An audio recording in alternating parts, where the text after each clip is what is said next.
আজকে আমি সারাদিন লাল রঙের ফুড চ্যালেঞ্জ করলাম। লাল রঙের চ্যালেঞ্জ করার জন্য সকালবেলা আমি বেরিয়ে পড়লাম একটা লোকাল দোকানে, আর এখান থেকে কিছু লাল খাবার নেব। প্রথমে দেখলাম যে ছাবড়িদের স্টিং, তাই আমি একটা স্টিং নিয়ে নিলাম। স্টিং খেলে নাকি মনের মধ্যে এই গানটা চলে থাকে।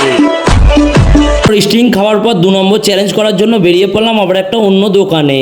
এসে একটা 2M এর চিপস দেখতে পেলাম রেড কালার, তাই এই চিপসটাকেও খেয়ে নেক্সট দোকান খোঁজার জন্য আবার ওখান থেকে বেরিয়ে পড়লাম। তো চ্যালেঞ্জ কমপ্লিট হয়ে যাওয়ার পর 3 নম্বর চ্যালেঞ্জের জন্য রিমজির রুয়াবজা সরব নিয়ে নিলাম। আর রুয়াবজা সরবটা যখন খাই, সত্যি কথা বলতে এতটাই বাজে খেতে, আমি আর মুখে রাখতে পারলাম না, তাই ফেলে দিলাম। যাই হোক, 3 নম্বর চ্যালেঞ্জ কমপ্লিট হওয়ার পর আবারও চলে আসি একটা দোকানে। এখানে এসে একটা অমৃতি নিয়ে নিই রেড কালারের, আর অমৃতিটা বেশ ভালো খেতে ছিল। তারপরে চলে আসি একটা দোকানে, ওখানে এসে একটা রেড কালার চুপাচুপ নিয়ে বাচ্চারা চুপাচুপস খায়, তাই আমিও একটা রেড কালার চ্যালেঞ্জের জন্য চুপাচুপস খেয়ে নিয়ে আবার চলে আসি আমি বাড়িতে আসতেই আমার চোখে পড়লো আমার সামনে যে টমেটো গাছটা ছিল, আমাদের টমেটো গাছে দেখি টমেটো লাল হয়েছিল, তাই ওখান থেকে একটা টমেটো নিয়ে আর খেতে লাগলাম। আর টমেটোটা এতটাই মিষ্টি ছিল, টমেটো দেখে লোভ না সামলাতে পেরে আমাদের গাছেরই টমেটো নিয়ে গপ খেতে লাগলাম। টমেটো খেয়ে 5 নম্বর চ্যালেঞ্জ কমপ্লিট হয়ে যাওয়ার পর 6 নম্বরে ছিল আমাদের তরমুজ, তাই তরমুজটা লাল ছিল আর ঘরে কেটে আর ভালোভাবে খেয়ে নিলাম। লাস্ট চ্যালেঞ্জ করার জন্য একটা জাস জেলি নিয়ে চলে এসেছিলাম, আর জাস জেলিটাকে কেটে খেয়ে নিয়ে আজকের পুরো চ্যালেঞ্জটাকে কমপ্লিট করলাম। আর তোমরা কমেন্টে জানাও যে নেক্সট কি কালার খাবার খাবো। আবার দেখাবে চ্যালেঞ্জের ব্লগে।